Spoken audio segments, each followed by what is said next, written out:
And we are live. Welcome to episode 3226. It is Monday, January the 9th, 2022. The clown show continues. We got a bunch of stuff to talk about today. I'll admit right out of the gate, I'm doing a little bit of a bait and switch to get you in the right mindset going into a new year with positivity. I'm going to start out with negativity because I know when I do a show, and here comes the people piling in now, right? When I do a show like this, I get more people to show up. And if I can give you I guess like when in politics, we call it red meat in the beginning, then maybe you'll stay for the wholesome stuff, the motivating stuff, the positive stuff in the second half. So what are we talking about today? I'm going to talk about Brandon, AKA Joe Biden, AKA the president, AKA the dementia patient in the White House. He finally went to the border after 2 years. Now, I don't get deep into politics, but I find something about his so-called trip to the border very amusing. And it makes me think of something that I used to do when I was like 12 years old and they told me to clean my room. We'll talk about that. We'll talk about the concessions given to McCarthy, all of the pearl clutching that went on last week with Matt Gaetz and the other Republican holdouts that were terrorists to our democracy and everything else because they actually wanted some concessions. But we'll talk about how almost the entire thing is absolute nonsense and kabuki theater at best. It just is the way that it is. I'm sorry. I never like being right about this stuff when I talk about politics. I tend to try to keep everybody's mind in the right place. I ran a poll last week, an actual democracy where your vote really did count if you voted. How much trust do you place in government? I said 0%.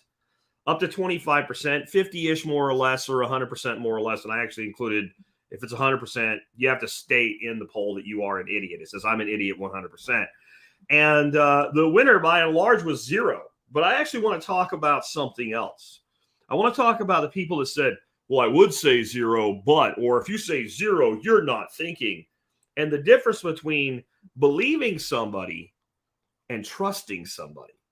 Because this is an important thing to understand in the world of stupidity that we are headed into. We're going to talk about real estate a little bit more again and the shitstorm that's about to be. And the reason people are giving for not buying a home right now. Oh, my friends, that's not a good sign. It's not a good sign at all. And a lot of people will go, well, that makes sense. It makes sense, except what they're waiting for ain't going to happen, not anytime soon. And it shows you that we are on the brink of everybody actually admitting that this is a problem. And as soon as the real pain starts and people start realizing I can't pay for this place anymore, then it's going to be kind of like pulling the keystone out of an arch. And that's what's coming there. We'll talk about that. And then we're going to talk about moving into some more positive things. Here's what I got for you today. I got a listener named Chris who's been doing carnivore since I challenged him almost 90 days ago. And his progress, I've talked about him before. But then I'm going to tell you 5 of my personal tips for carnivore or ketovore, where we're really strict with keto to the point we don't have to worry about tracking carbs or anything because you ain't going to go over. You're not going to have to worry about it by making the right choices, and how to do that in a very easy way and keep a lot of variety in your life. I'm going to also talk about the food industry. I want to tell you why the food industry uses sugar. It's a very important thing to know because even if you're staying off real sugar, it's a way that you can sabotage yourself. Or when you let yourself have the occasional thing, it's going to be why you end up then wrecking your whole day, even though you were only going to have this little bit, this one thing. And it's a very nefarious thing, but it's also a very logical thing. Why the food industry puts sugar in everything. And I'm going to star that one from Steve right there that's on the screen right now. We'll come back to that because it's a very astute observation, and it's something that I do want to talk about.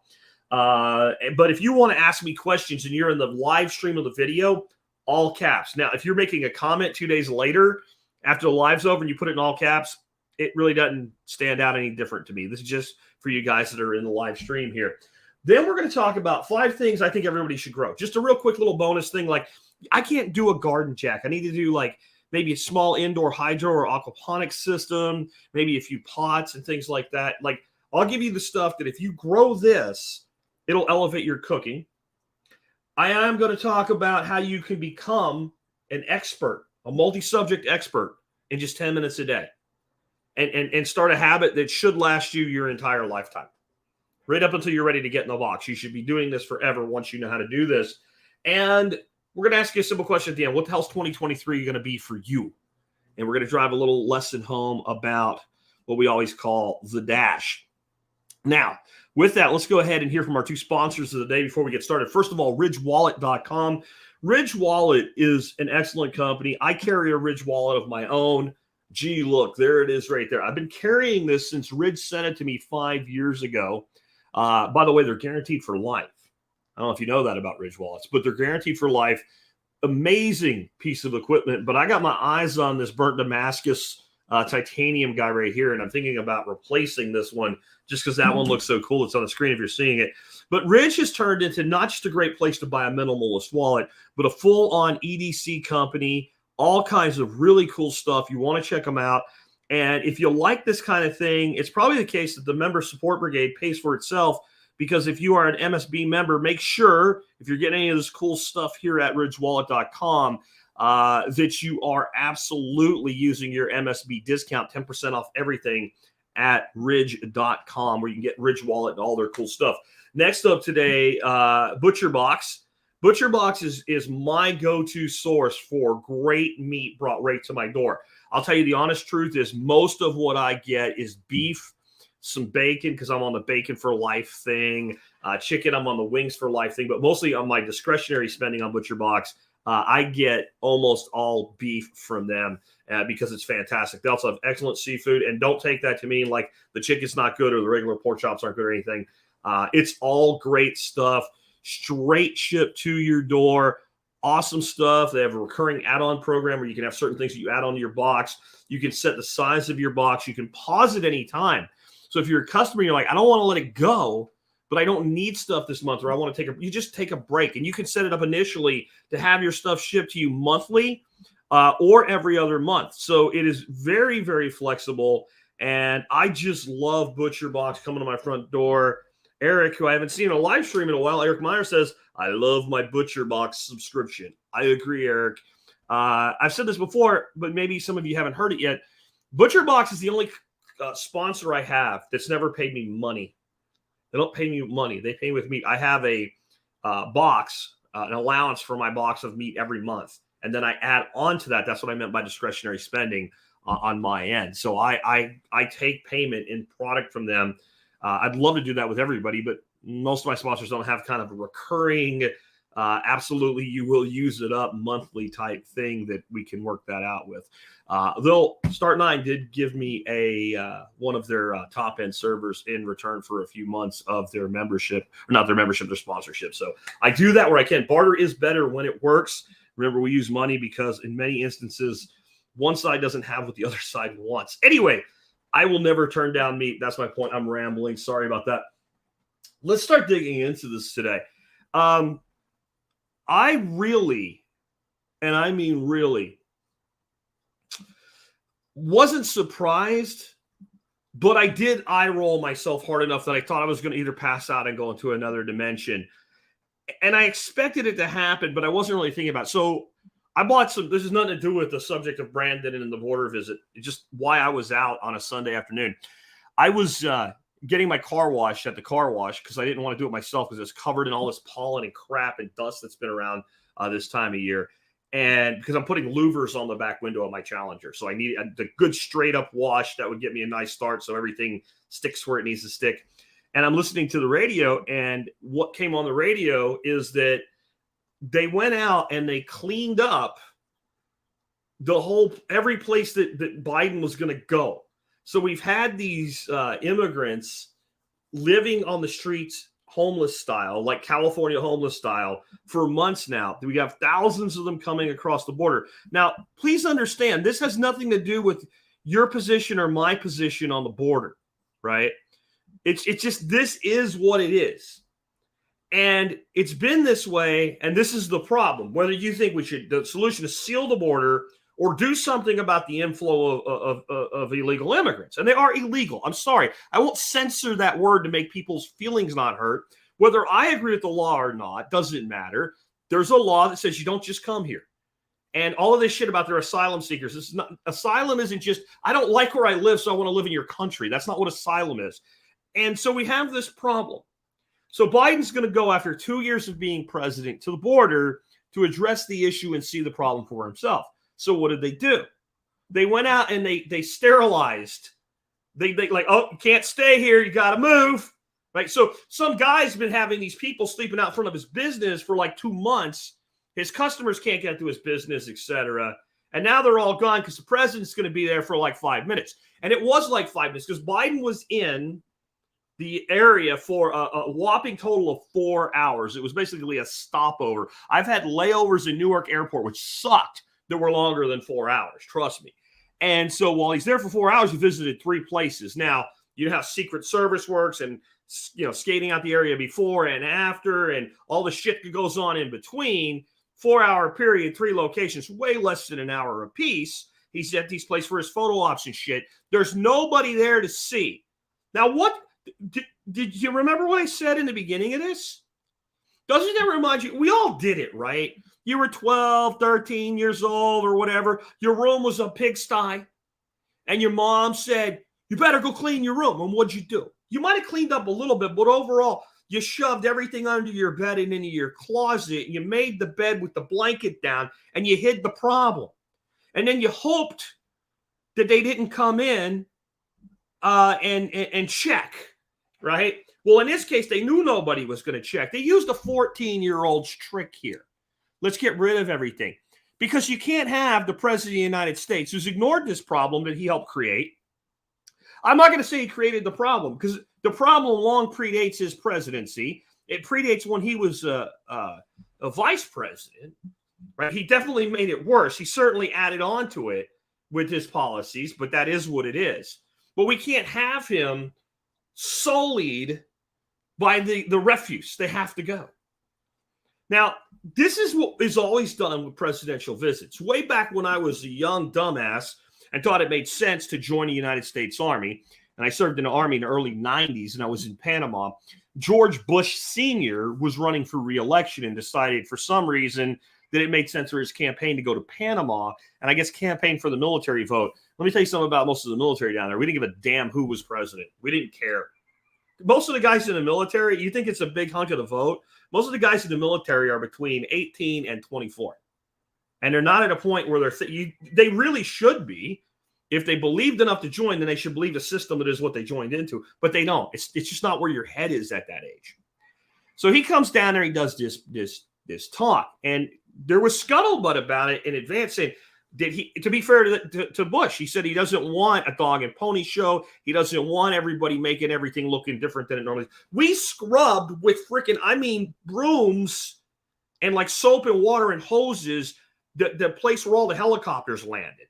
We had a shit house, aka a latrine, that had been broken for. It was broke before I came to the country. People that were there before me said this thing's been broken as long as anybody remembers. They wouldn't fix it. They realized that Bush has to walk past it, might have to drop a deuce, so they fixed it. That was the best thing to come out of it. So there's always like the polish up, shine up bullshit when the president comes.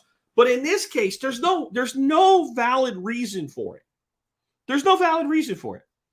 If you're going to say you're going to go look at a problem and have the problem moved out of you intentionally before you get there, it's just another example of why I don't trust anything that our government does or says, even if it happens to be true, but that's a later segment. So let's move on from there. The other big political theater of the week was the whole, oh my God, we haven't had this happen for over 100 years. They didn't rubber stamp the new Speaker of the House.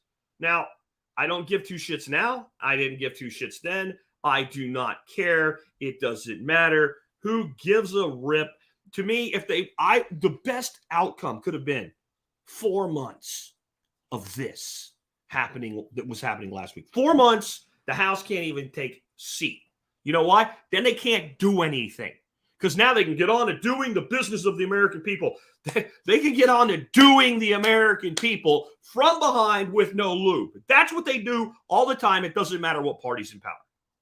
And don't give me the rhino thing or anything like that. The exception, the rule should no longer be seen as the exception.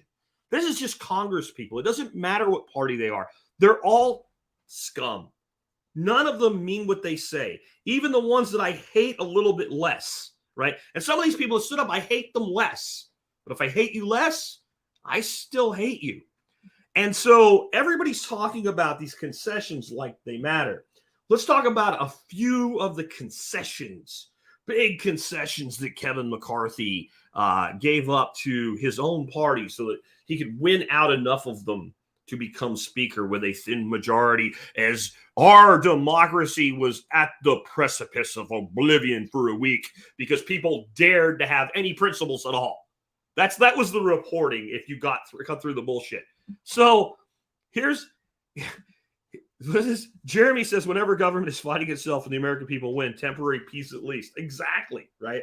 Anyway, one of the big concessions, and this was made very quickly because of how irrelevant it is, and that was that you only need one person to make a motion to relieve the speaker from duty and remove him from office because of a lack of confidence. This is dumb.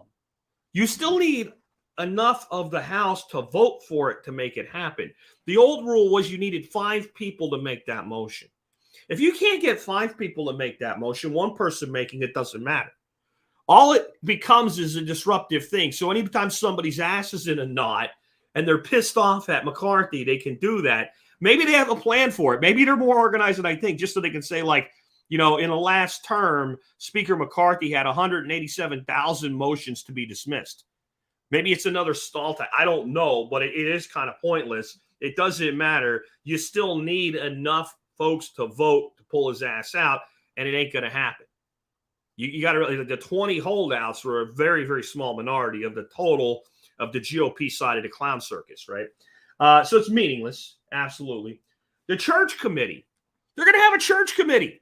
What the hell's a church committee? It's actually probably, if you're not old or you didn't hear anybody tell you about it recently, it probably isn't what you think it is. You think of a church committee, you think of like you go to your church and they have a group that meets together to talk about the picnic in the summer or something like that. No, it's kind of named, or is named after a senator from the 70s, I believe 1975, if memory serves me correctly, named Frank Church.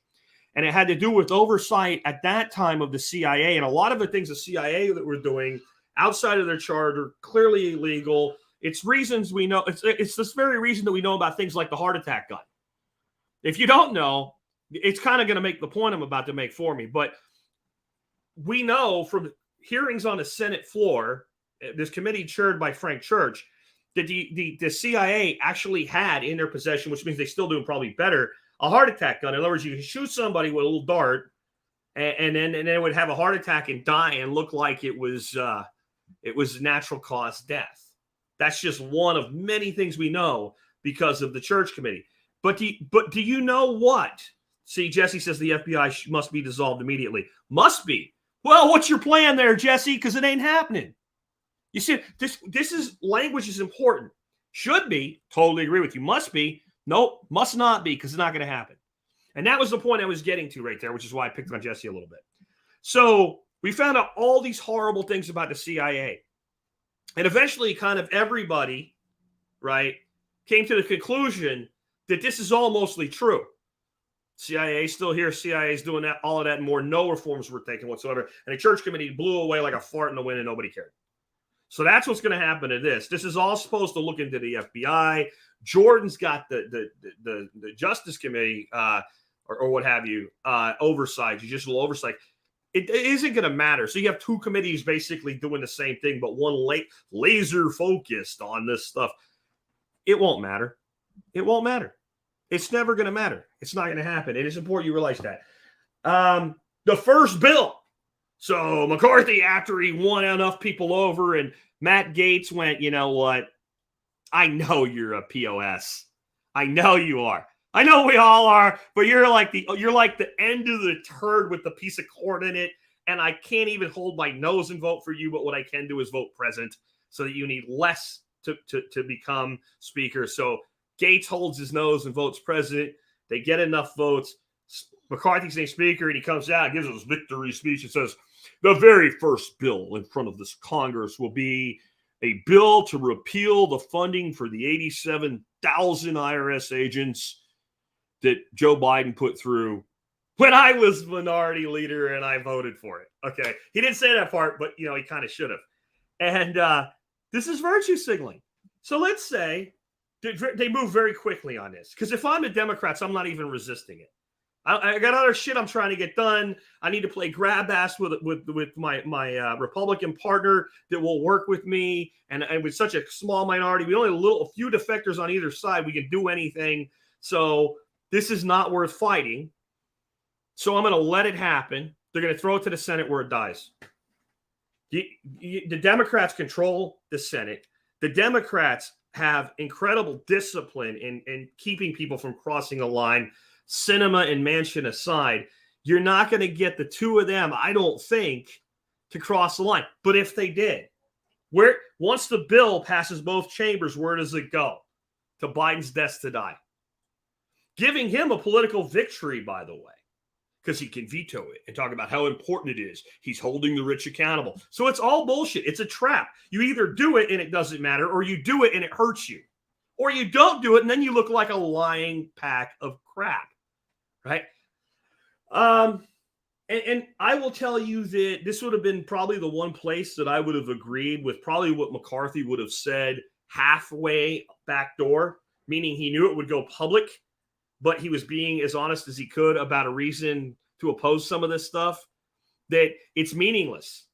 We're going to take time to do something that's not going to matter. The strategic component of this, if you believe in any of the Kabuki theater, would be then the Republicans have these things that they've done that they're being obstructed by Biden and the Democrats on, and they've clearly demonstrated they're willing to actually keep their promise so they have something to run on in 2024. Does that sound like Obamacare? Yes, I think it does. Once again, you're being rug pulled and screwed. Then no more omnibus bills. I will bet you, whatever you want to bet me, there will be an omnibus bill in 2023 at the end of the year, like there always is, and it will pass. It will pass. They may allow some amendments. That was some things that was added in. They may let them have the bill for 72 instead of 48 hours, but nothing changes. It doesn't matter. People don't care. This is the big lesson in all this. Like these oversight committees, these church committees and all. You think, many of you do, not all of you, many of you have woken up to reality. You think that these committees are going to convene. They're going to bring people from the FBI in. They're going to bring people in from NIH. Maybe they subpoena Fauci. Maybe they subpoena Biden, what's his name, Hunter, baby Biden, to come in and talk about his laptop, his deals in Ukraine. And maybe some of the people even show up because people tend to not show up. We'll put them in jail for contempt. That only happens to you if you're a Republican. Don't you understand that? Right? So in the end, a lot of the stuff won't happen, right? Like they'll subpoena it and it won't get there. Or they'll subpoena it, like Jim Jordan asked for a ton of information from the FBI. Well, now he'll have official subpoena power because he'll head the committee and the committee will be sanctioned by the speaker because the speaker made a concession. And you know what the FBI is still going to do? Oh, we can't. Sources and methods, critical information. They'll go to court. It'll take 3 years. Brandon won't even be president anymore. He'll be in a friggin' dementia home by then. And it won't matter even if they do. Did you learn nothing from the Twitter files? This is the lesson of the Twitter files colliding with the lesson of Kabuki theater and the Congress clowns. The Twitter files up to like their 7th or 8th dump now. Incredibly damning information. Quite a bit of it demonstrating clear federal felonies punishable by decades in prison. Nobody's been charged. Nobody ever will be charged. Nobody's going to prison. Nobody's going to do anything. If the orange man rises like the great pumpkin and takes over in 24, nothing will happen. Remember, lock her up. Lock her up. 15 minutes after she conceded the presidential election and Clinton speaking, Trump speaking of the Clintons, I don't want to hurt them. They're good people. It's all bullshit. Just accept it. Twitter files, same thing. All this stuff comes out. Nobody does anything. Zero real coverage. Even Fox News. No real coverage of this stuff. This is damning information. It's on the COVIDs. It's on censorship. It's on colluding with government officials, colluding with private companies to commit censorship, shutting down people who are doctors and scientists. These are, again, I want to be clear. Many of the things that we found out are not just wrong or unethical. These are felonies. These are felonies. Nothing will be done. And these aren't felonies where you go, well, you could interpret it this way or you could interpret it that way, and you could have a legitimate intellectual discussion. This is cut and dry. This is a felony. And here's the person that committed it. This is their name on the email requesting something to be done that they cannot do as a government official. Nothing will ever happen. Nothing is going to happen to Hunter. Hunter will not go to prison. Hunter will continue to sell high-priced art that looks like he painted it with his ass. And he'll get away with it. The Bidens will never go to jail. The Clintons will never go to jail. Trump's never going to jail. None of these people are ever going to jail. Whether you think they should or not, you probably think some of them should, and none of them are going anywhere except to the bank with your money. Accept it. Accept it now, because if you don't, then instead of like being able to listen to this like you are right now, thinking, yeah, he's right, and finding some amusement in it, you think you're going to change it. You can only change one thing. That is you, my friends, yourself. Your circles of control, to a lesser degree, your circle of influence. All the shit I'm talking about, it's out in your circle of concern. And what you'll find is the more time, what Stephen Covey taught was the more time you spend in your circle of control, the larger your circle of influence becomes. But I'm going to tell you something else that people really need to understand. I think this is even more important. All due respect to Stephen Covey, may he rest in peace. The more time you spend on your circle of control, the smaller your circle of concern becomes. You stop worrying about this other shit. You realize it's all a gimmick. And when somebody puts it on in front of you, you just go, yeah, there it is again. So I find that interesting, bringing the next thing up. And sometimes I do a thing and it looks like it's just a random thing, but I always know why I'm doing the thing that I'm doing. And I generally have a pretty good feel of what's going to happen. So here's a poll, and I'll read it exactly for those that are not on the video, that I ran on Twitter last week. I said, what percentage of trust do you place in the U.S. government and mainstream media at this point? Pick the answer most close to how you feel, because I didn't have enough options on Twitter to really do it justice. I would have loved to have been like 0, 2 to 10, 11 to 20, like that, right? I would have loved to have been able to do that. Maybe done some, vote offs with the 2 or 3 top answers. But this worked. So I said 0%, absolutely nothing. 25%, maybe a bit more or less. 50%, maybe a bit more or less. I am an idiot, 100%. Here's the result. 0%, 78.2% of people, truly thinking individuals. 25%, 18.1% of people. So they trust the government about 0.25%. 50%, a bit more or less, 1.8%. Okay. I'm an idiot, 100%, 1.8%. Now, let's see. 441 votes. So that's not a ton of people that said they were an idiot, but it's almost double digits there. It's like 8 or so. Interesting that they were willing to say that, and I really feel that most of the people that said 100% I'm an idiot, they did it because it was a unanimous vote. And it was funny to them to say it that way. But the discussion is what I was after. And I had people say things like this. And I'm not going to completely single this guy out because I've done this before. And I get the same response from a segment of people every time I do it. Well, I think that if you 100% don't trust anything, if you say 0%, you're not thinking, because just because somebody's untrustworthy doesn't mean they're always lying. Here is a very important distinction. And this is why I'm always big on talking about the meaning of words and the use of language and thinking. And it's why sometimes I throw little traps out like this to teach these lessons and to drag people into a point where they make something they're absolutely sure of and go, are you sure? And then they go, well, wait a minute. What does trust mean? What is the difference between trust and believe? Right? So let's say that I told you something that you had no knowledge of.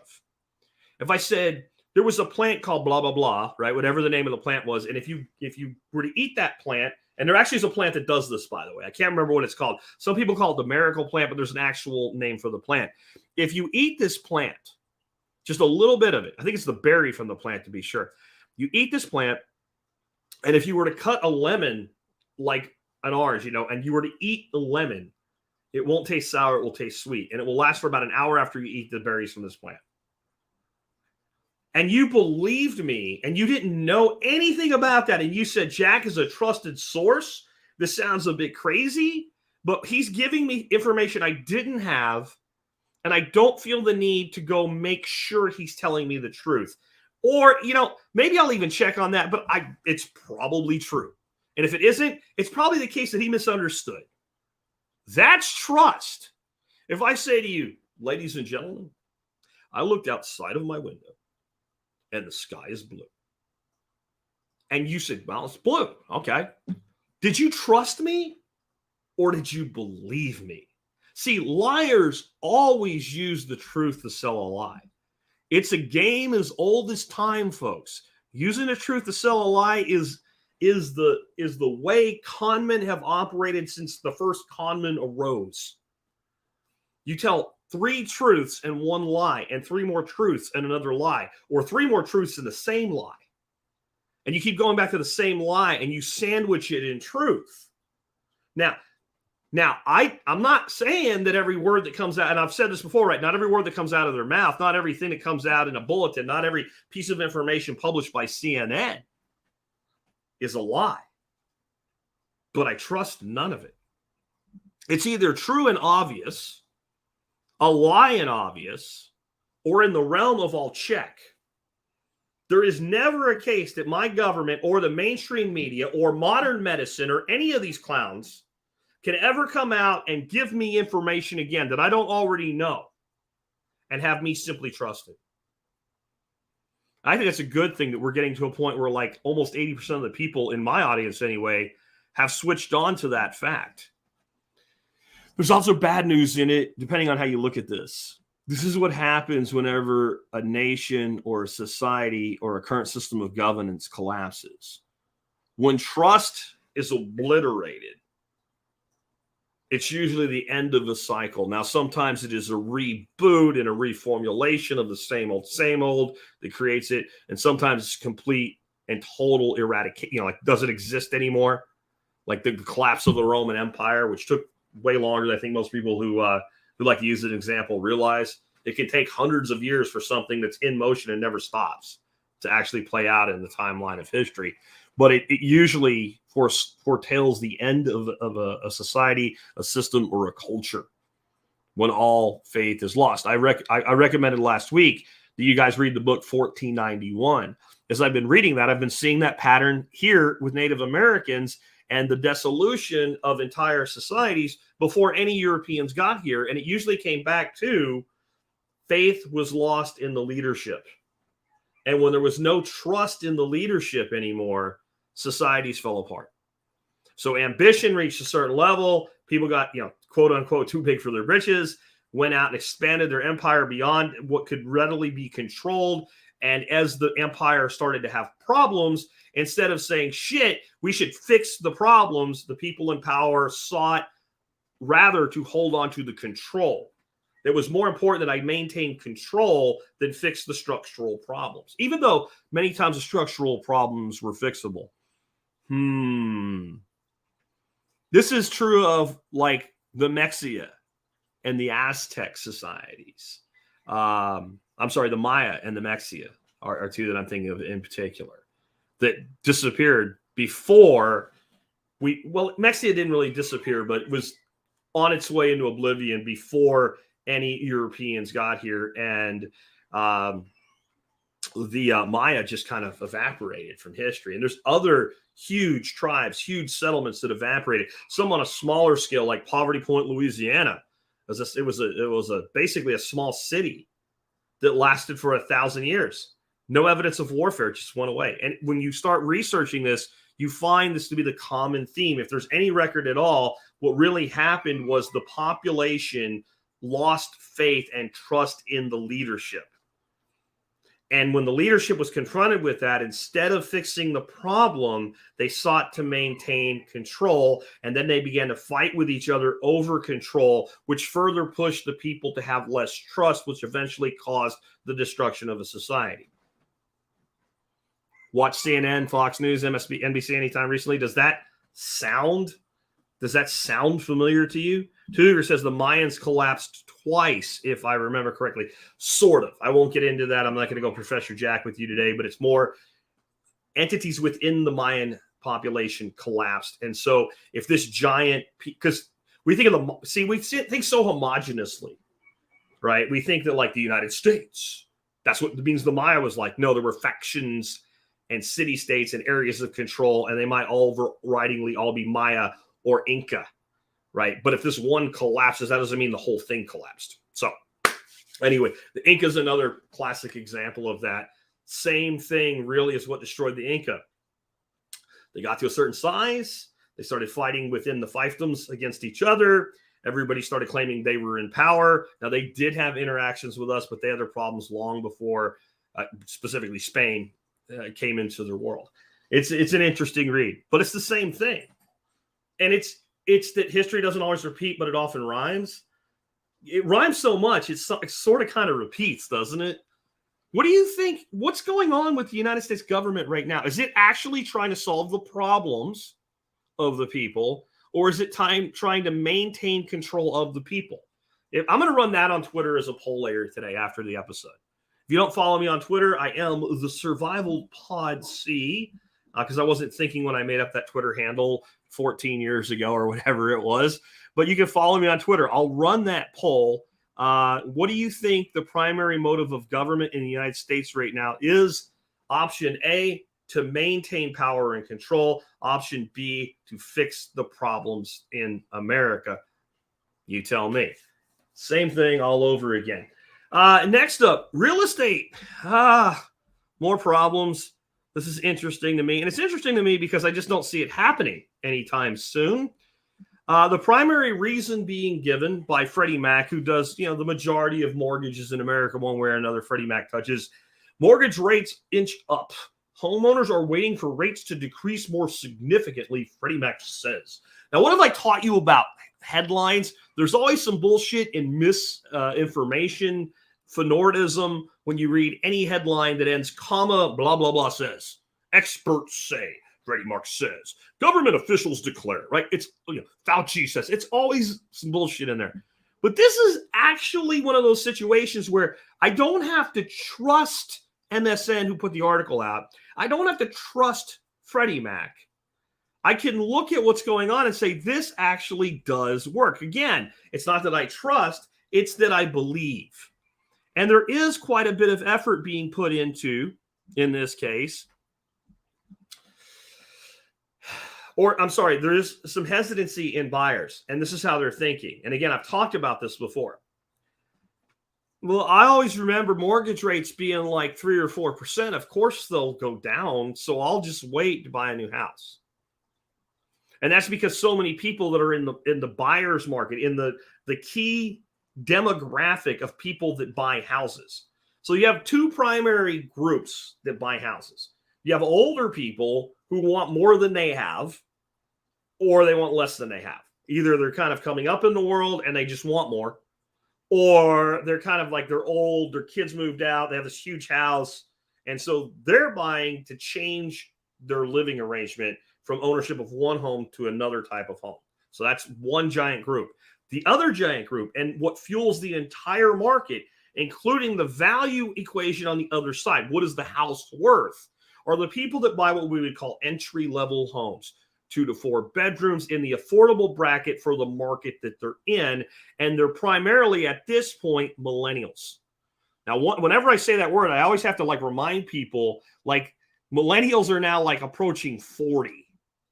All right, they're not kids anymore. When I started the show, if I said millennial and you saw a 22, 23-year-old kid in your head, you were pretty close to kind of the center of the millennial generation. That 14 years have gone by.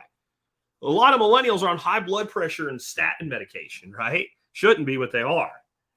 To put that in perspective, they're people who have gotten far enough in their careers that they're ready to stop renting and build equity and ownership in real property. Yeah, right? Eric says first millennials are 41 to 43 now. I agree with that. I don't know that, but I trust Eric to have accurate information. It kind of vets out. So you're talking young millennials are actually the primary first buyer demographic right now. Going into Gen Z is coming into that world. And if you're under 40, it's very reasonable that you believe 3-ish to 3.5% to 4% at the upside is a good rate for a mortgage. It's not a good rate. It's fantastic. It's historically not traditional. Like historically, rates are 5.5 to 7.5. That's kind of a median across the whole thing. But people grew up in this, and it's the same thing like when somebody buys some bullshit stock or something, and they go, well, it has to go back up. Well, the rates went up. Well, they have to go back down. Sooner or later, it is one of the few things that the Federal Reserve can influence by changing the interbank lending rate. And it's a tool they eventually rely on. But I don't see it happening anytime soon. Everybody was, the Fed's going to pivot. The Fed's going to pivot. The Fed's going to pivot. And it started to sound like, remember the episode of Friends with the couch and Ross and Rachel and I think Chandler are trying to get the couch up the stairs. And Ross is going, pivot, pivot. And finally, like Chandler's like, shut up, shut up, shut up. It's like that. They're not going to do it. They have decided they want to create a recession that hasn't fully happened yet. So they can't pivot. So you're getting now where people are holding out, waiting for something to happen that ain't going to happen. And I really think that rates go higher before they come down. I want to remind you, rates between 1978 and 1982 hit in the range of 18%. Now, a lot of you are, again, you're younger than me, and I was friggin' in grade school back then, right? And hey, like I was really paying attention to this. But I can tell you that the 70s were bad, and the 80s started out lackluster and then got economically pretty good. But none of that period, let's say 1970 to 1985, was anything like, let's say, the Great Depression. And yet we had 18% mortgage interest rates. So I'm telling you, this isn't something that has to correct itself. This isn't something that is required to correct itself. And it's not something that probably will correct itself anytime soon. So it's an interesting metric to pay attention to because what you can expect is more and more problems. Now, I spent the first 40 minutes of this episode talking about all the shit that's going wrong. I gave you guys the blood and guts that you show up for, at least in a live stream. And when I put a title out like this, my downloads on the audio go up too on a daily download. So I know you guys want this, but now I want to do something crazy and talk about things you can do to benefit yourself. So let's start off with, I was thinking about this today and I realized something. What I'm about to give you, I did most of my childhood and throughout most of my life without ever putting it into an organized structure. In fact, I did more than I'm going to give you. And it's part of why I can sit here and I can switch from subject to subject to subject to subject and not sound like a dumbass. Even if you disagree with me, you're like, at least he's informed, or at least he believes what he's saying. At least he has some knowledge. At least he's drawing from some information. He's not just pulling stuff out of his butt. And it's how to become a multi-subject expert in 10 minutes a day. And this would be what I would suggest that you do as a project this year. In fact, I'm making it a challenge to people. And it requires a little bit of discipline and a whole lot of initiative, but not very much work. Because when I say 10 minutes a day, I really mean that. What I want you to do is I want you to sit down and I want you to make a list of, let's see, to start out, 5, 6 things that you want to know more about. And I want you to look at that list and I want you to write next. I want you to put it in order of the one that you find most interesting and compelling, because it's a good way to start a habit. Make that your first one, your second one, and so on. So let's say 5. That'll take you quite a while. That'll take you 2.5 months if you do it the way I'm going to suggest. Then all I need you to do is every day, say first thing in the morning, when you get your 15-minute break, whatever, just create a time and schedule it like, oh, I don't know, showing up for a job or being on time for a date. Like, make it important. Give it priority for 10 minutes a day. Learn one thing you didn't know about the overriding thing every day and learn it deeply. And what I mean by deeply is be able to repeat it. Be able to put it, to explain it. Just one thing, one aspect. You know, if it was cooking, what is sauteing, right? Then maybe the next day, what is braising, right? Or what are the techniques in cooking? And then you have a list and then learn one a day. I don't care what it is. If you want to learn more about snakes, learn one species a day. How to identify it. I don't care what it is. You do that for 14 consecutive days. And you don't take Saturday and Sunday off because it's only 10 freaking minutes. And we're going to try to build a habit here where you almost become compelled and you cannot prevent yourself from doing it anymore. When you get up, you probably have a routine. And at some point in that routine, you brush your teeth. You don't forget to brush your teeth because it's just a habit. When I get up in the morning, the first thing I do is make coffee. I don't have to say, hey, it's time to make coffee. I just make coffee, right? Because it's what I do. It's once you do something long enough, it becomes what you do. I want you to do that with this. And at the end of that 14-day period, go to the next item on the list and do this for the whole year. Every 14 days, pick a new subject, one new thing a day about it. This is why. One, it will become a habit. That will become a lifetime habit. You will get to a point where you are so compelled to do it that you can't not do it. Next, this does not take away all the rest of your learning. This is not the only, but this is a thing that you will consciously do every day until it becomes an unconscious action, a habit. Yeah? And if you do this, even if you learn 10, 20 other things that day, you'll have a certain ability to recall them, but the one thing, you'll recall it. If I ask you which hand your left hand is, show me, you're going to stick your left hand up. I know it looks wrong, but there's a reverse in the image, right? If I ask you, I don't know how old you are, you don't have to think about it, right? There's things that we just know. When we take something and we make it as small as possible, we take a single bite of it, like eating the elephant one bite at a time, and we contemplate it. And I want you to do it as early in your day as possible. Because what's going to happen is you're going to think about it and come back to it all day. You can even try an experiment. About 3 o'clock in the afternoon, say to yourself, I want to forget what I learned today, and try to forget it. That's actually kind of an interesting self-neural programming thing that you can do. You try to forget a thing you really can't.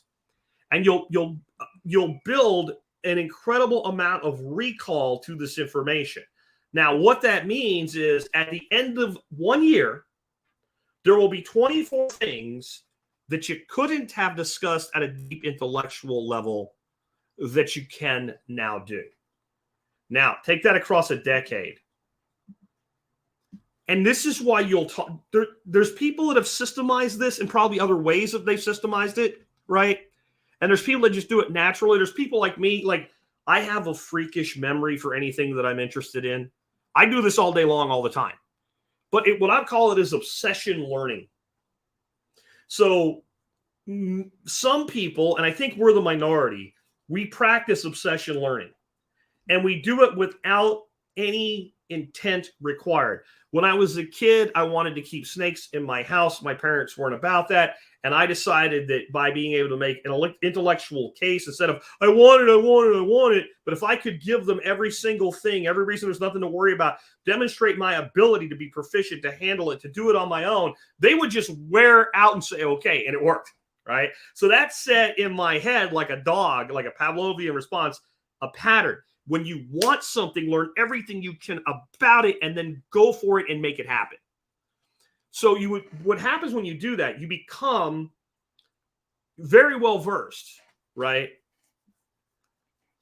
And you do so because as soon as you've acquired enough information about the obsession du jour, the obsession de la semaine, which is the obsession of the week or what have you, right? You move on to a new obsession. And so if you don't naturally think that way, then you give yourself a pattern that creates it, which is I have to learn 10 minutes that I have to spend learning one thing that I didn't know. And if you start finding this really great article, bookmark that sucker, but take that one fact and learn about the fact. So I found the fact, found something I didn't know about subject A in the first minute. Take the other 9 minutes investigating that fact. What does that fact mean? How do we know it's true? Where does it come from? What does it suggest? Have that discussion with yourself in your internal dialogue. Next day, a new one. Next day, a new one. Next day, a new one. If you find yourself completely compelled into a subject, move it into your larger learning and still get your new one for the next 14 days. By the way, in 10 years, that would be, 240 subjects? that you would be able to discuss with somebody who honestly knows a lot more than you about the subject, right? But they would be like, this is a well-informed individual. Now, here's the real power of this. All the stuff we talked about, how I dissected it, is how it's all meaningless. Do you know why? It's pattern recognition. Pattern recognition comes from prior information with which you can draw upon, right? So, and this is actually part of the trivium. The trivium, right? Grammar, rhetoric, and logic, right? So grammar is the ability to understand and communicate with the written word, right? Rhetoric is the ability to understand and communicate with the spoken word. I don't know if anybody else uses that definition, but to me, that's a very easy way to think about it. Grammar is I can write, I can type, I can read, I can look up definitions, right? That's grammar, right? People, that's composition. It is with grammar, right? Rhetoric is the ability to oratate, to be able to describe or to listen to someone else's rhetoric and consume it and absorb it. Logic, my definition of logic, again, which I don't know that anybody else has, is the ability to take that which you do know to form a reasonable opinion about something you do not know. You think, you believe. And when you get to a point where you do this regularly, you then start to listen to people talk, and it's not about writing them off or what have you. It's about realizing there's so little truth here, it doesn't qualify for my time, because we all live a very finite life. If you become one of the oldest people in the world and live to be 110, and you're functional and healthy beyond what is expected till you're 109, and only your last year do you really go into decline, it's still that in history. It's still every second's precious, and most of us ain't going to see that, right? So if I spend my time sucked into this type of thing, then I'm wasting the gift that is my dash. And so then you'll hear these things and you'll go, bullshit. I had a guy today I communicated with in social media, and he said, if you are the person that just says somebody's a conspiracy theorist, that's intellectually lazy, and it's just like a mental defense mechanism and some other things. And I said, it depends. In many instances, yes. As in, here's a plausible thing. And then you just like, and it's a plausible thing and it matters. And you just say, oh, you're a tin hat conspiracy theorist, right? Well, then, yeah, you're completely right. But what if it's a person trying to convince me the earth is flat? I know there's a flat part in the comments section. They're going to show up. I know it. Go ahead. Like, it'll be a perfect teaching moment. Like, the reason you write that person off, or the people that run this world, man, they're actually, and they mean it. They're not using a metaphor. They're lizard people, man, from the planet Xenu. And that's how they control everybody, right? They live wasn't a metaphor, man. It's what's okay. I don't have time for you. I don't have time for you. Well, so much of what our government and the media and all these various groups vying for your attention are saying is that ridiculous. And the more productive you are, you will have to be the less you pay attention to those things. And sometimes they're good for awareness. Like, here comes a storm, but you can't stop the storm. Either take shelter or realize the storm's not that bad, or move. Those are your. Yeah, here Cletus says the earth is hollow, not flat. The lizards live in the core. I think he's being funny, so it's funny. If I thought he was being serious, I'd probably just get rid of him. I don't have. Well, you're censoring. No, I don't have time for your bullshit. Right? We live in a simulation, right? And I think he's making a joke too, based on who I know. Flat Earth. I thought the Earth was shaped like a donut. No, that's the universe. The universe is shaped like a donut. Homer Simpson explained that to Stephen Hawking one time. You should look it up. It's pretty cool. Anyway, I'm not kidding about that either. Moving on, like that's where I think we can get to as a society. And I think I can do more damage to people in power if I can inspire a few 100,000 people over time, whether it's direct or indirect, to become multi-subject experts than I ever could with the political process. The one thing they do not want is an informed population. And foreign populations are almost impossible to govern. They really are. They really are. Moving on. I want to give you a carnivore / keto update. And this one is actually a full-on carnivore update from a guy named Chris. And I've gotten plenty of similar reports, but here's where we're at now. Keto update from Chris in Minnesota. No clue what day it is anymore, but I'm past my 90 days. I'm now down to 197 pounds from 221 when I started. This is the life. 7 to 12 more pounds to get to my final goal weight. Just signed up for an endurance race. One of races, one of which will be a 100-mile bike race in Kansas. Getting my labs drawn tonight, so I decided to fast for 24 hours prior to my labs. So far, way easy. I keep pushing this 90-day challenge. Now is the time with all the New Year's resolutions. Comfort is the death of future you, and future you is counting on you, and future you are counting on you. From Tyler Pierce said that. Chris in Minnesota. You want these kind of results? Then stop thinking that I'm making it up when I tell you it works. Stop believing that, man, fruits and vegetables and whole grains must be good just because it's what you've always been told.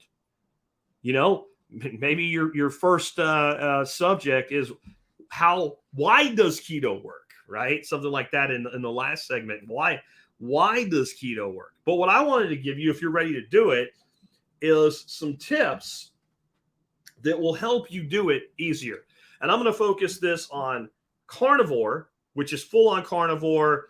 It either came from something with a face or was produced by something with a face from something that was in that thing. So the one exception would be then, well, honey, something with a face produced it. Yeah, but it's puked up nectar.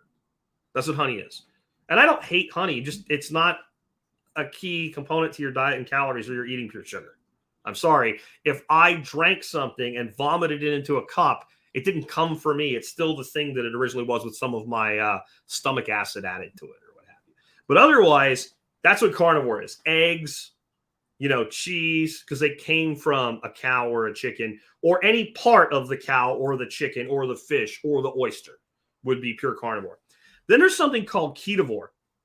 And ketovore doesn't have a really strong definition in my understanding. But I think the way most people agree on what would make something a ketovore diet is you really don't have to track your carbohydrates at all. You're just not going to eat enough of it. So it would be things like Ken Berry once famously said on my show, when we were talking about the net carb thing, and he was like, it's all bullshit. And I'm like, no, it depends. And when I explained my position, he said, yeah, you can trust broccoli. Right? That was the way he surmised the whole thing. You can trust broccoli, but if it's net carbs on a low carb tortilla, you can't trust it. I completely agree. So we're talking about low carbohydrate nuts and vegetables and fruits like berries in small quantities, and then otherwise you're carnivore. And that's where I'm coming at from this. That's not the way you have to do it, but it's where I'm coming from. Number one, use whole low-carb veggies if you're not going to go carnivore. So to me, these are things like broccoli and asparagus, a little bit of bell pepper, chili peppers, and stuff like that. But cook them in what's left behind after you cook your steak. This makes life so easy. So when I'm going to make steak, whether I'm going to just sear it in the pan after a sous vide, or I'm going to cook it in a pan or what have you, what I do is I prep if I'm going to have any vegetables with it. Like tomorrow, we're going to have skirt steak and asparagus with hollandaise on the asparagus, which I'll also get to in a bit. Well, the hollandaise is made before I even think about this. What I'm going to do is I'm going to get the asparagus ready to cook. If I want it whole, cut down spears, whatever it is, I'm going to have it all ready to go. I'm going to make my steak, and I'm probably going to finish my steak by throwing a big knob of butter in the pan, melting that butter down, getting it to start brown a little bit, and I'm going to spoon it over my steak for a finish on the steak. And I'm going to cook my wife's longer because she wants hers almost well done, and I want mine, well, many of you wouldn't eat it the way I like mine. And so I'm going to get that done. And then no matter what I'm going to do with the asparagus once it's cooked, maybe I'm going to deglaze the pan a little bit. It all depends on the state of the pan. I'm going to throw the asparagus right in the pan. I only use one pan. I just don't put everything in the pan at the same time. And I'm going to cook all that flavor, bits of fat and everything into the asparagus. And then tomorrow what I'm going to do, I'm going to take the pieces of skirt steak, and they're going to be resting while I do that. which means by the time I'm done with the asparagus, I'm just going to kill the heat, leave the asparagus in the pan to stay warm. The steak's going to be ready. I'm going to slice the steak, put it on the plate, bring the asparagus to it. I'm going to put the hollandaise over the asparagus, and boom, one for me and one for my wife. Very simple, way less than 30 minutes prep and cook time. If I'm sous videing, it's a much longer time, but I'm not doing anything. I just drop the steaks into the sous vide. I cook like that all the time. Somebody says, wrap it all in fat and butter. One of my favorite things to cook with, and coming to T-Spaz this week, Wagyu beef tallow. I found a great source of it on Amazon. Very affordable for what it is. It's luxurious, full-on, totally keto, and it's like a very natural product as well. So that's number one. Next, eggs are not just for breakfast. I want to give you a few uses for eggs beyond fried eggs for breakfast or scrambled eggs for breakfast. One, and this is, I eat this for breakfast, but I also often eat these for lunch. And that's chaffles, which I have a different tip here in a minute, but I've stopped seeing chaffles as a stand-in for waffles or bread. Chaffles are just delicious. But my favorite thing to do with when I make chaffles is now like embrace the chaffle. And so how do I make the chaffle better instead of trying to make it taste more like an Eggo waffle, which I never ate in the first place. Okay? Why would I try to recreate something I'm not even missing because I never even ate? But like, so what I did this weekend, I just diced up a shitload of jalapenos, no seeds, and the pith out, so it wasn't too spicy, and a shitload of pre-cooked bacon so that it didn't have to fully cook. And I made bacon and jalapeno chaffles. And I also always add to here's my basic chaffle recipe, a half cup of cheese, and I like a blend of cheese for this. It just seems to work better, like a 4-cheese Mexican blend. Half a cup of that, one big-ass duck egg, about a half a tablespoon of baking powder, a tablespoon of almond flour. And I'm not trying to make it more bread-like. It just comes out crispier and better if you do that.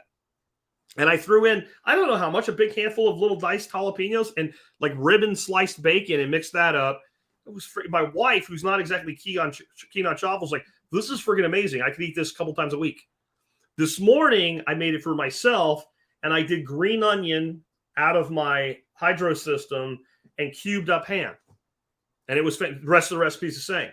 So start seeing the chaffle, which is for shorthand for like a waffle, an egg waffle with no bread or anything in it. Start seeing it more as its own thing. And then you can use it like as buns for a burger because maybe you kind of throw some, onions and pickles in it. And maybe you use pure cheddar when you do that.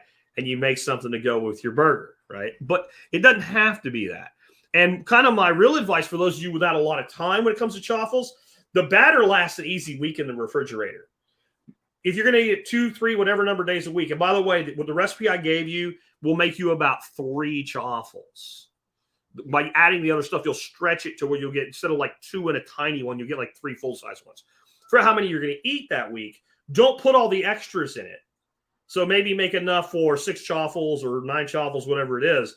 Do the cheese, the baking powder, the almond flour, and the eggs, and mix it up and put it in a sealable container and throw it in the refrigerator. And in the morning, when you're going to make them, if you're going to make them for, on the way to work or whatever, because they're great portable food, just mix in the extra things when you make it. Also, if you guys like the better than bagels, everything but the bagel seasoning, chaffles, a lot of people put it in the chaffle. No. What makes the damn stuff so good on a bagel is that it's on the top of the bagel and it bakes.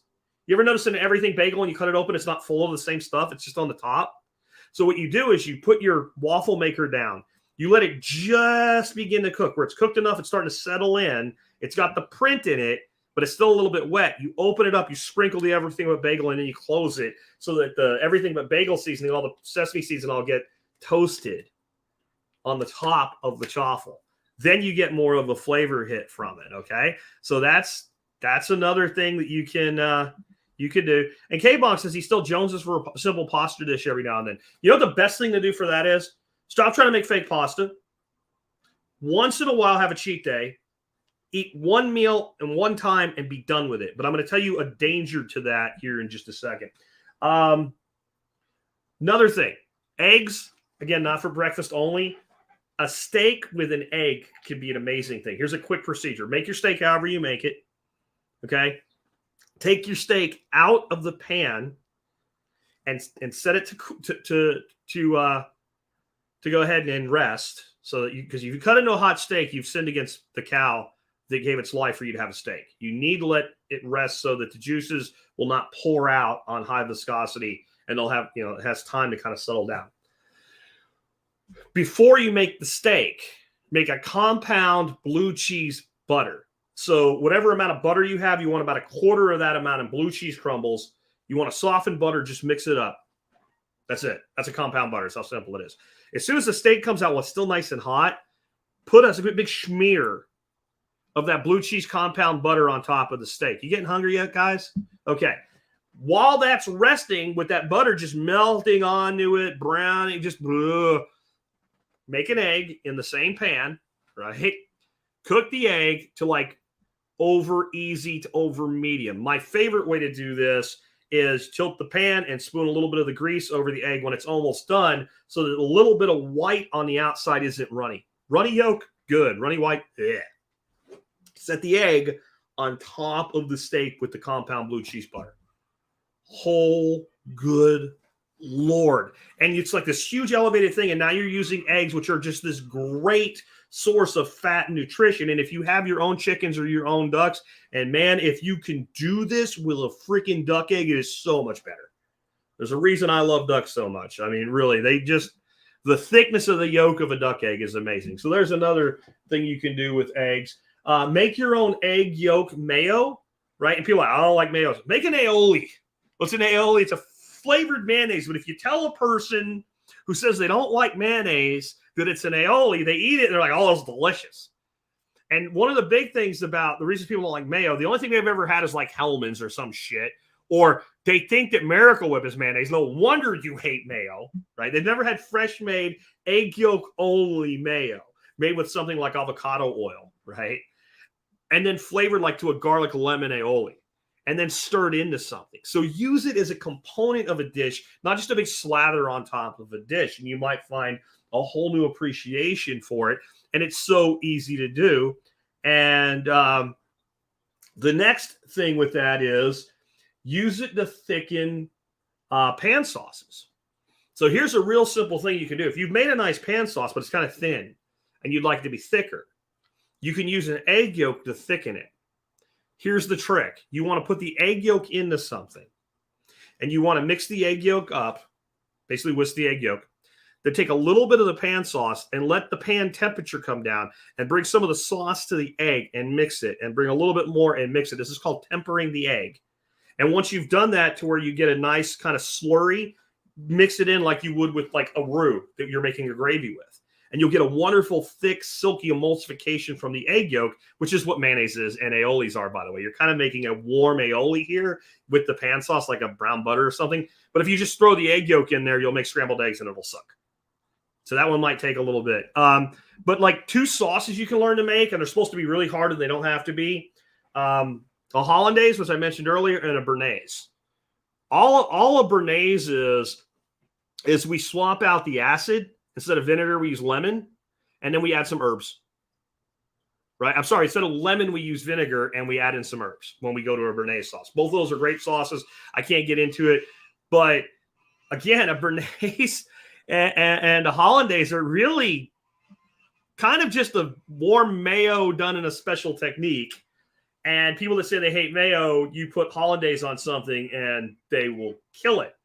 And you can't feel like you're being cheated when you're sitting down to like a steak with a béarnaise sauce on top of it and an egg, by the way, or a hollandaise on a steak, or the hollandaise on asparagus. Hollandaise and asparagus, they just love each other.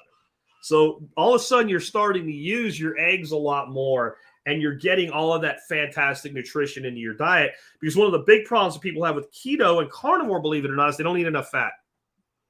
You know, we tend to eat leaner cuts of meat. Ribeyes are really great, but even they could use a little bit more fat to balance the macro. So when you're eating something like a filet or a sirloin or something like that, you're not getting anywhere near as much fat as you really need to. Next, Stop trying to replace the bread and the pasta and stuff like that. So like I said, chaffles earlier, let them be what they are. Like I stopped trying to figure out how do I make pizza crust when I got the keto? I don't know, because like giving up a lot of the other shit was no big thing for me with pizza. Guys, I love me some pizza. And I figured out if I just use some good quality cheese and a good quality like marinara sauce, like Raoul's is a very low carb and you control how much you use. You don't dump the jar into it. Take like a small skillet, put that on the bottom, and then put all your toppings on and a little bit more sauce and cheese on the top and throw that sucker in the oven and eat it with a fork. Screw crust. And then I realized, like, instead of calling it skillet pizza, I don't know what it is. I don't care. It just tastes good. Starting, like, I brought to you guys a couple of weeks ago the pork rinds that can substitute in for breadcrumbs. And I sold them that way because they sell it that way. But do you know what the point is? If you didn't care about your diet at all, and I said I made onion rings, but I breaded them with pork rind crumbs instead of panko, you'd be like, I'm down, right? From little skinny guy that can eat whatever he wants to the great big fat hillbilly, everybody's down with deep fried onion rings, right? It doesn't have to be because it's keto. It's good and it's keto. We've been doing like taking pork chops, putting them in a zip top bag that you're going to throw away after this, beating them with the flat side of a meat tenderizer hammer and patting them flat. And then take those, they go into an egg wash, a little bit of egg and whole cream. Then they go into a little bit of almond flour. Then they go into the pork panko, and then you pan fry that. Holy crap. And you don't have, like, I'm not trying to make the keto equivalent to a whatever. I'm just trying to cook great food. And as soon as you get there, everything gets easier. Next, organ meats. People have such a hard time in our society with eating organ meats. They don't like organ meats.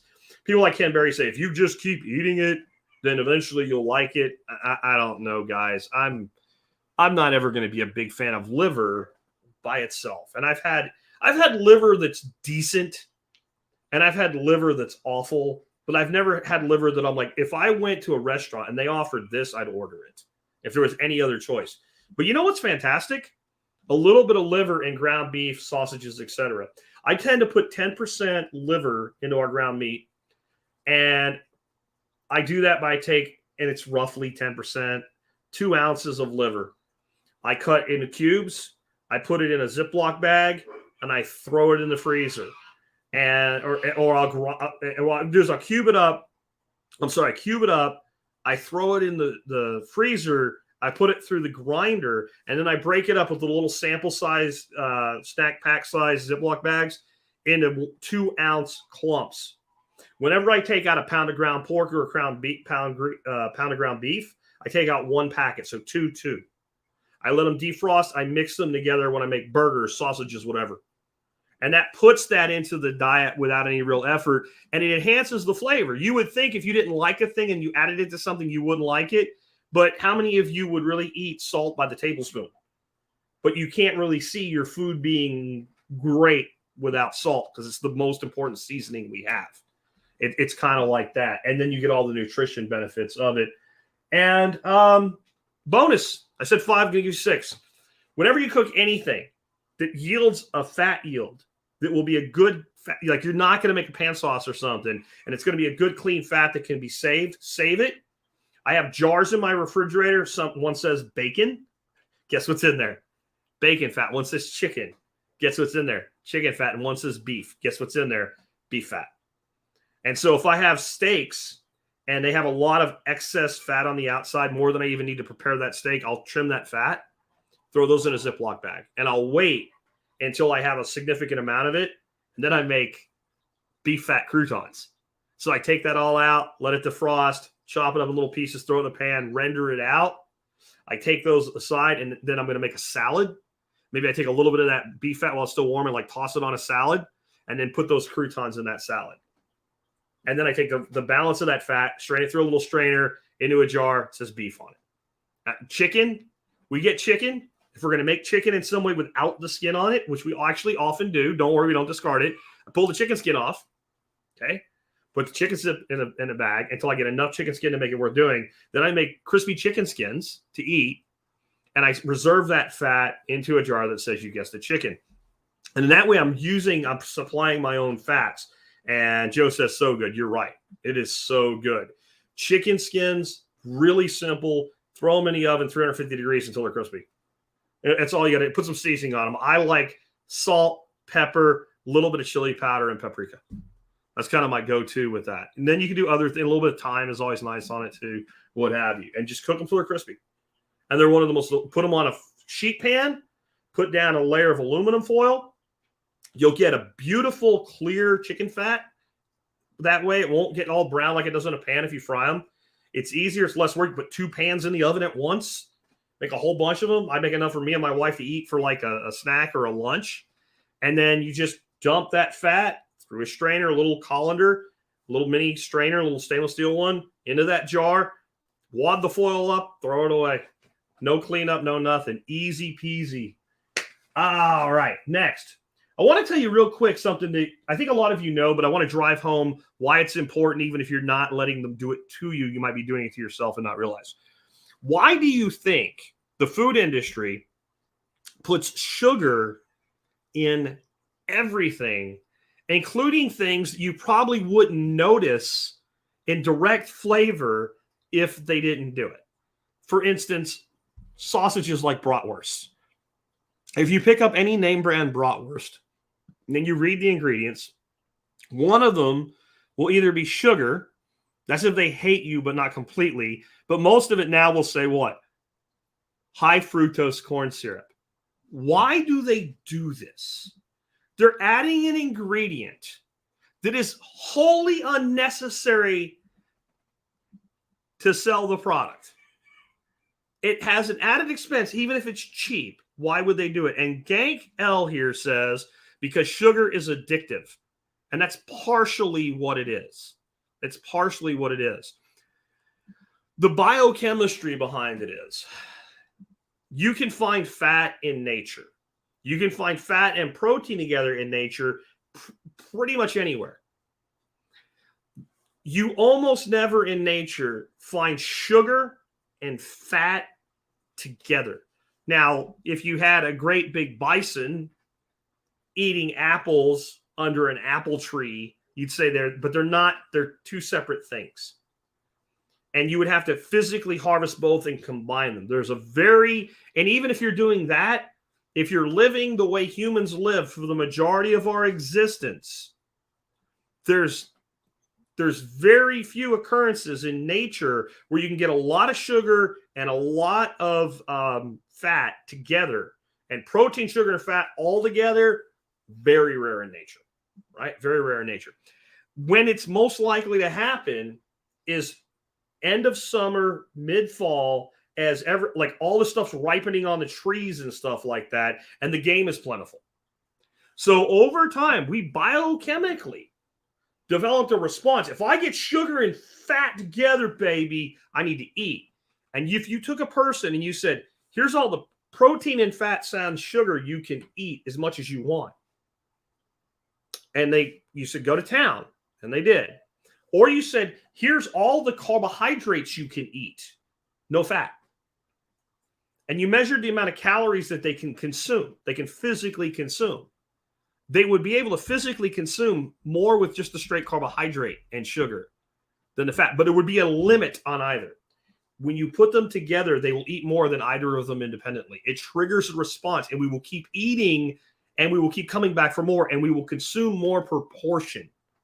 So the reason they put sugar in food is because it ups the amount per portion a person is likely to consume, and therefore overall you sell more of it. Even if it doesn't taste sweet, it still hits that biochemical reaction. Why is this important for you if you're trying to change your diet and control your diet? You'll have people like Ken Berry saying there's a great deal of truth to it. You'll have those people say you can eat all you want. But the reason that you can is because even though you can't, you can. And what I mean by that is it's inherently self-limiting, especially if you practice another thing I'm going to give you in a bit. If you stick to natural foods, whole foods, you're only going to eat so much before you're like, man, I'm full. I got to stop.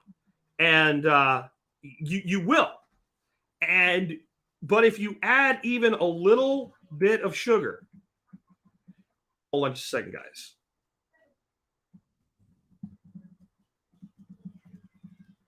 It's home and the dog opened the door. Anyway, you will eat more than you would have otherwise. You eat more. So that is the biochemical trigger. And your mind doesn't know if you've used a non-caloric sweetener or not. So I do use things like erythritol and monk fruit, the Lakanto sugar substitute. I use that, especially in rubs, because what I'm looking for is that beautiful crust that you get sometimes with a rub. But when you eat that, it can up how much food you will eat in total. So that's just something to be aware of. But that's why they do it, because overall, if they put sugar in food, you'll consume more per serving and they'll sell more in total, and the ROI is there. So they will do things because they're nefarious bastards, but they don't do it to be a nefarious bastard. They don't care that they're doing something harmful as long as the profit goes up.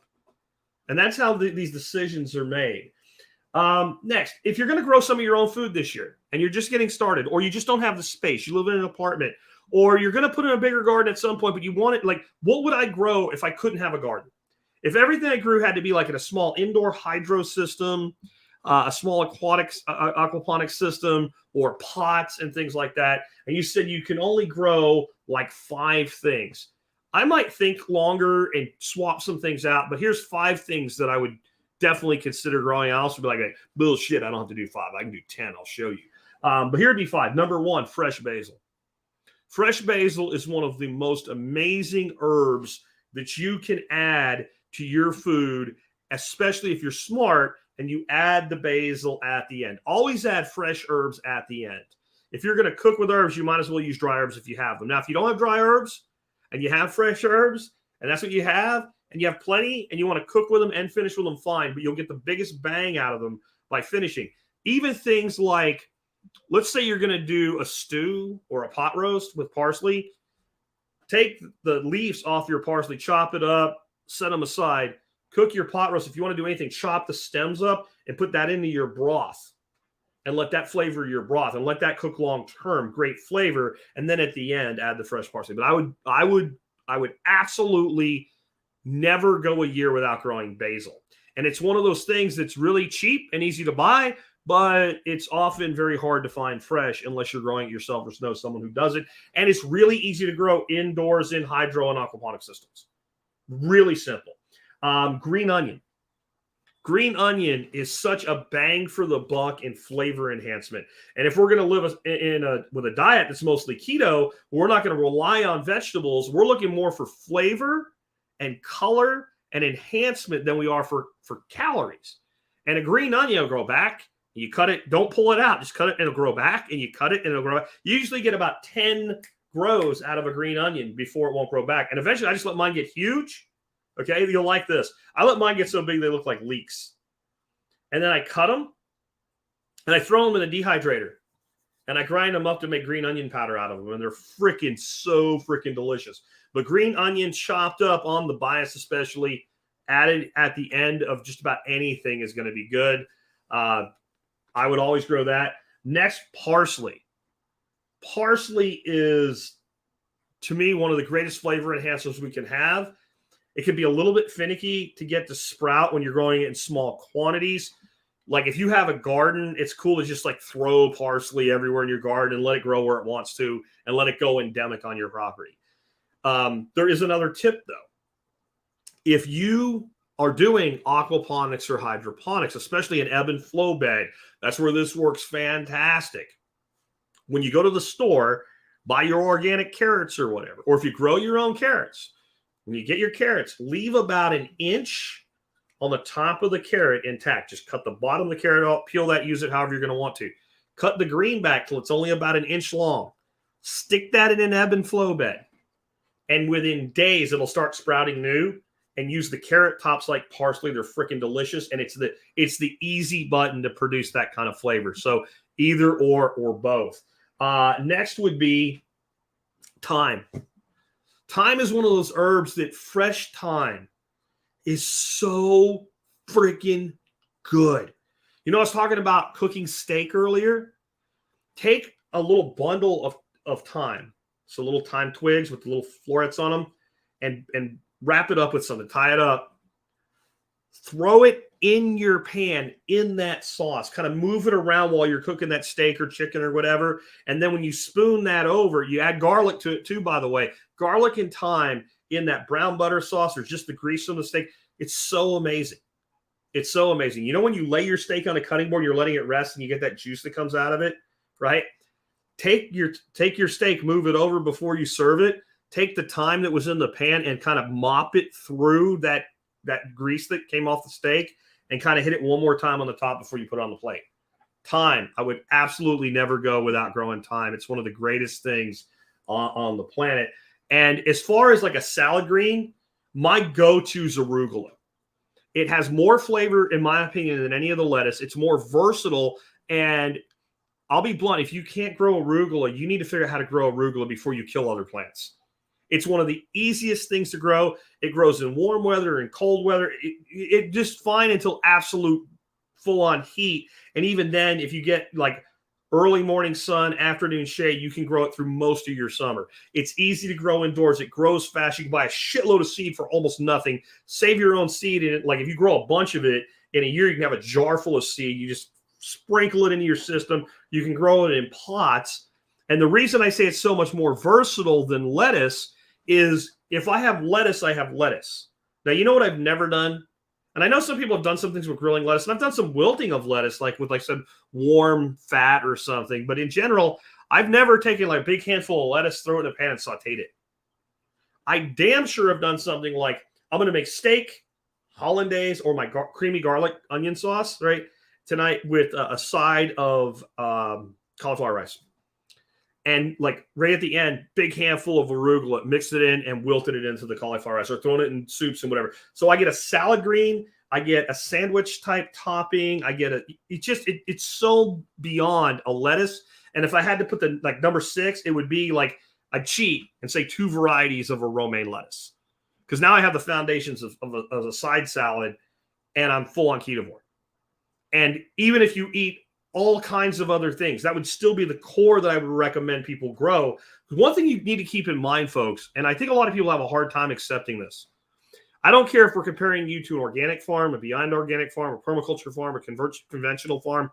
In the end, you will never be able to grow as efficiently as a farmer unless you are a farmer. Because farms of any real size are always have employees. And they can grow at a scale large enough with routine consistent enough to hire people that are relatively low skilled so that they can produce large quantities for market. So you will be able to grow more per square foot and higher quality, but you will never grow as efficiently. So it makes sense to put at least your initial efforts or your core efforts on things that are incredible flavor enhancers, that are dish elevators. Right? I'd rather grow stuff like that than grow potato. I can buy the best produced potatoes in the world for cheap.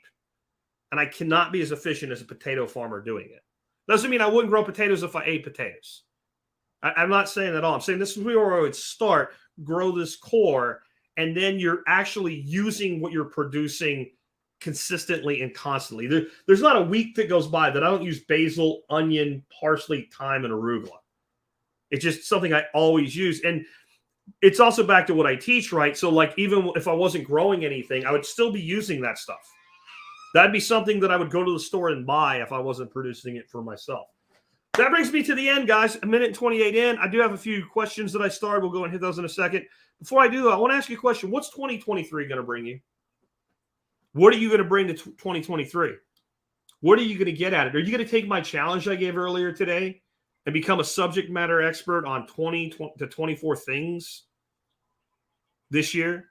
Are you going to take 10 minutes of your day to learn one new thing about something you didn't know every day in one subject and do that for like 2 weeks and then switch to another one? Are you going to give yourself that gift of 10 minutes a day and see where it leads you and what kind of thinker and see, this is the thing I want you to do that for.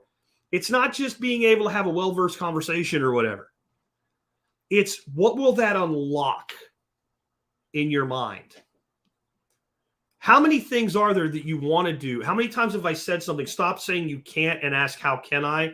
How many times do you ask, how can I? You don't really get an answer or a complete one. If you take this multifaceted approach to self-education, how many places where you're stuck will it unstick? Will it unlock?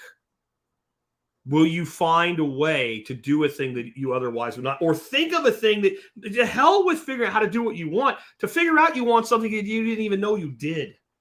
The more information you have, the better you can do for yourself. Will you take that?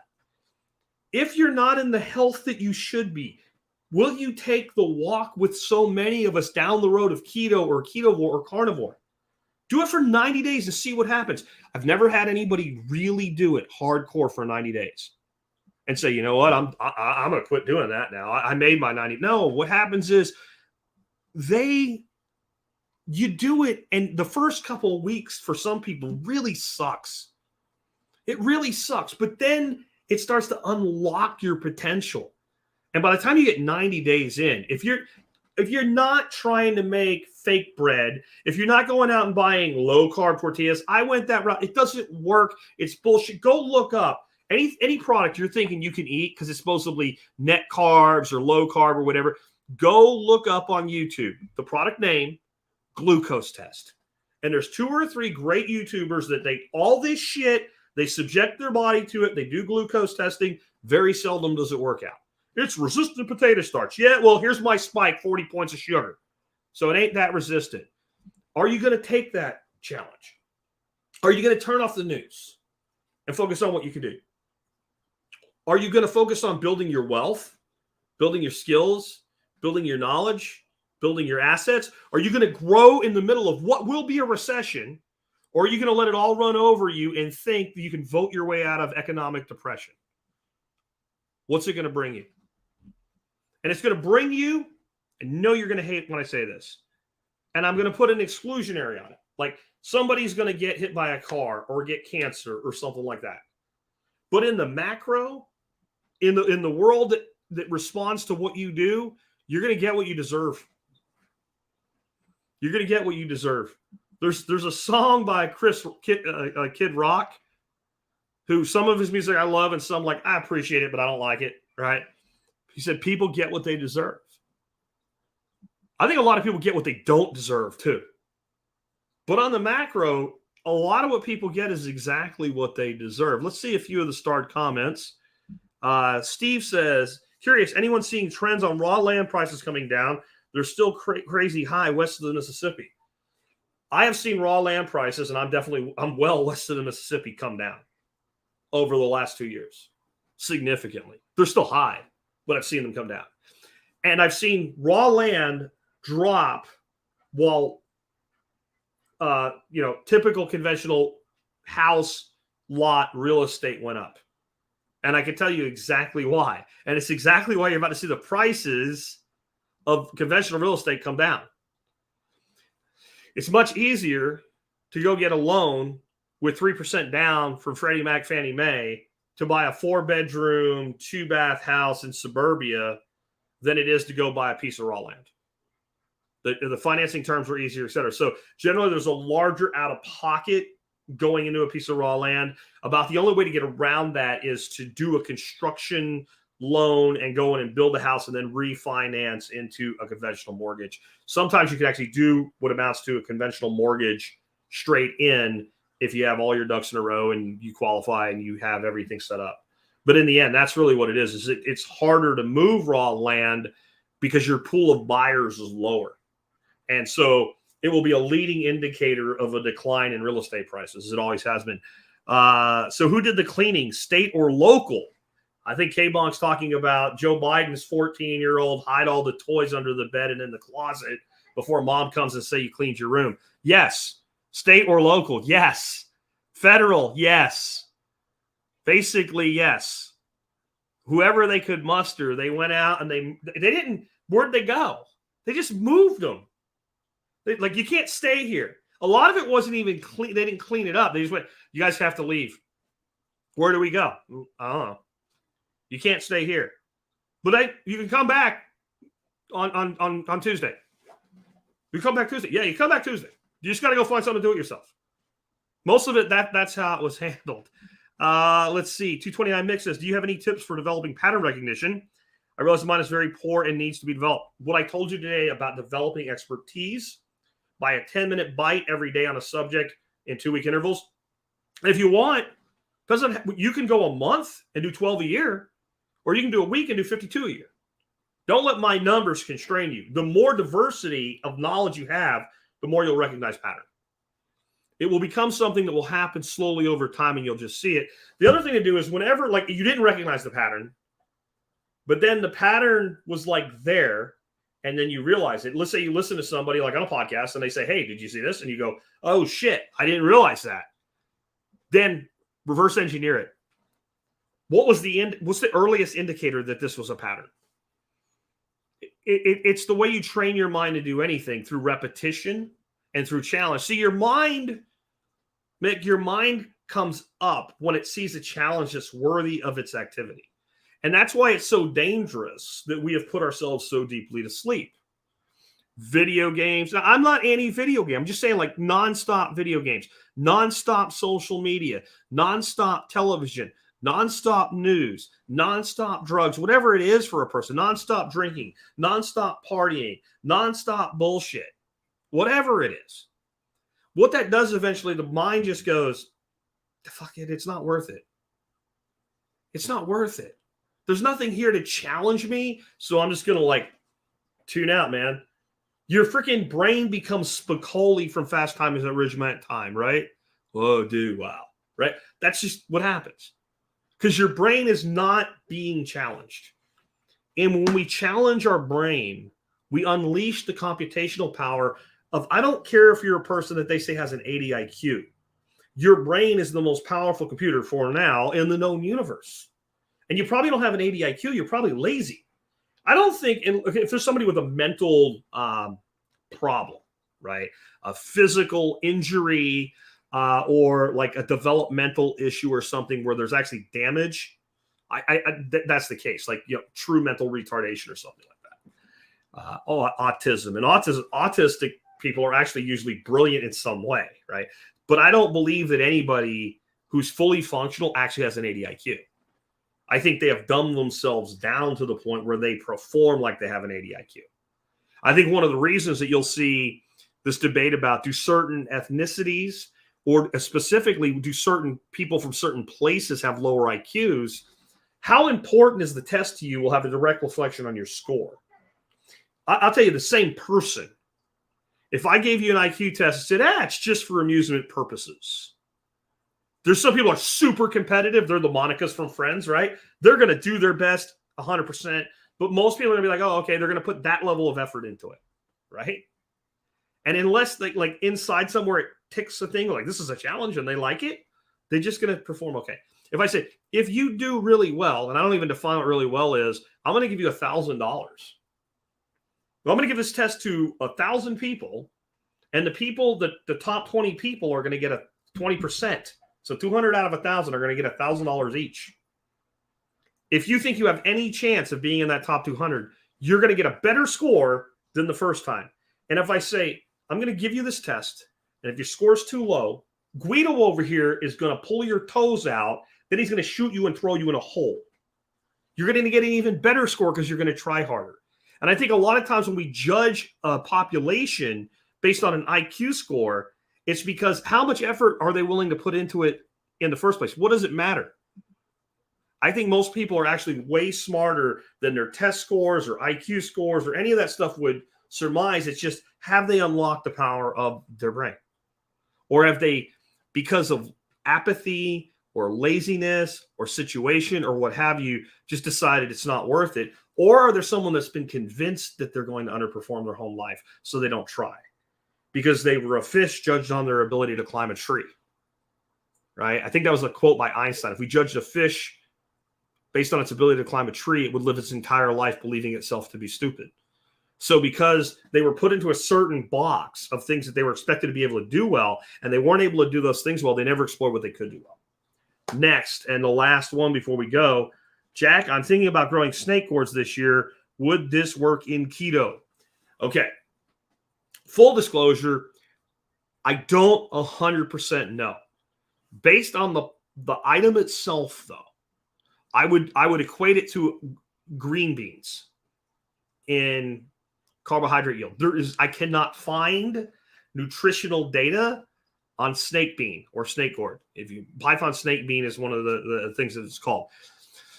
If you grow it to maturity and you take the seed pulp, pop the seeds out and take the pulp, I'm going to say that's going to be very high in sugar. It's going to be somewhere akin to tomato, like halfway between tomatoes and tomato paste. Not quite as sweet as tomato paste, but sweeter than straight tomato. But if you're talking about the outside part, I'm going to say cucumber, green bean, it's going to be in that range. That's what I've always done with it. I grow it. I love it. I eat it. It is one of the best tasting vegetables I have ever had in my life. The only thing that stuff needs is salt and a little bit of fat. And I've made it for people, and they just absolutely devour it. And it's interesting. It tastes more like cucumber green bean mix, but it tastes more cucumber raw, and it tastes more green bean cooked. And they're fantastic. So seed pulp's going to be, I would call it like a fruit as far as sugar content. The outside, I would treat it like a green bean, a cucumber, anything like that. It would be fine. I hope everybody enjoyed today's show. I do want to remind you guys, one of the ways you can help support this show and the work that we do is do your online shopping at tspaz.com. That's TSPAZ, tspaz.com. Go there, and you can help support us no matter what it is that you buy. The item of the day I have for you today is one I've been preaching this thing for a long time, and I mean a really long time, years now, and I've never had anybody ever complain about this product. It's made by a company called Cable Matters. It's a 6-outlet wall mount surge protector. Now, full disclosure, I look at products like this and I say, if you get some surge protection out of it, good. If you want real surge protection, get a dedicated surge protector. My big reason for this is that I get more holes to plug stuff into and an outlet. The way this thing works, you take the screw out of the faceplate on your outlet. You plug this thing in, you put a screw in it, and it screws into the outlet. So when you're plugging and unplugging stuff, it doesn't pull the whole thing out of the wall. It takes about 2 seconds to install that. That's exaggeration. It takes about 30 seconds to install one of these if you know how a screwdriver works. And you can't do it wrong. I'm sure a dumb enough person can figure out how to hurt themselves doing it. But if you have that IQ of 85 we were talking about, you could install this, trust me. Now you go from 2 plugs to 6 plugs and 2 USB plugs. But there's a bigger thing at play here. We all have stuff that you plug in to one outlet and it takes up the whole outlet. Like my wife has all these smell good air freshener things. You plug one in, you lose both holes. So now she can plug that into a particular outlet and I can still plug stuff into it. The other thing is the USB charger. So I use my cell phone a lot. I listen to podcasts and I listen to music. When I'm cooking, I like to listen to music. Maybe the battery's slow. I got one of these in my kitchen. Boom, bam, done. One thing about it, the only negative that I saw in any of the reviews that wasn't by somebody that shouldn't be allowed to talk to people. The little thing at the top you can see right here is a power indicator light if you're looking at the picture of it. And when you plug it in and it says, hey, there's power in this outlet, it glows like a green color. It's pretty bright. It's not obnoxious, but it's kind of like a real dim nightlight. If you don't like a lot of, I like it dark when I sleep. I would not put one of these in my bedroom. But just outside the bedroom, so when I walk out in the middle of the night to get a drink or something or take care of the dog and I'll bust my foot on them, it's actually a benefit. If you really had a problem with the light, you could just paint it with some black paint or something like that. That's not the only negative in this. Love this thing, and I brought it around today because it's on sale. It's 60% off. It's selling for like $8 and change right now. So totally worth it. I have 2 different of my outlets that I've put this in. If I ever build a new home, minimum every outlet's a quad box. But, this house was built in 78. I haven't gone and redone all that. But I've got these in one other design. So I've got 3 total similar things to this. But this is my go-to one right here. Hope you guys enjoyed that. I hope that's a good little lifestyle hack right there. Not everything at T-Spaz is a survival item or even like a cooking item or something like that. Some's just like lifestyle enhancement. To me, if I can make my life a little bit better for years by spending $8, that's a good investment. And I love these things. I think you will too. And remember, no matter what you buy, if you start your shopping at tspaz.com, you will help us out no matter what it is. Also, quick reminder, I will be speaking next week, not this week, next week, the 18th through the 22nd at the Greater Reset in Bastrop, Texas. I'll be joined there by John Bush, who's running the whole Greater Reset for, but there will also be people there like Mark Moss will be there. Zuby will be there. That's a big win for John. JP Sears will be there, and a ton of industry experts. We have like a day that's permaculture day, a day that's about like taking back your freedom and getting land. It's just all awesome. Check it out and learn more. You can find it all at the Survival Podcast or in the links in the video right down there below. The other thing is Paul Wheaton does still have his homestead bundle available. I think it went up to $65. It's still a huge deal. Link for that down there as well. All of that helps support the show when you use my links. And last but not least, you should be stacking Bitcoin. If you're not doing it directly, at least doing it indirectly would be a way to go. Move your fiat spending from your credit card or debit card and spend it through the Fold debit card, and they will give you Bitcoin in form of Satoshis every time you spend any of your money that you're going to spend anyway. You can start stacking Bitcoin with no out-of-pocket cost. Fold card is fiat done right, and if you don't use it, I literally think that you hate money. With that, it's been Jack Spirko with another edition of the Survival Podcast. Thanks for y'all being with me today.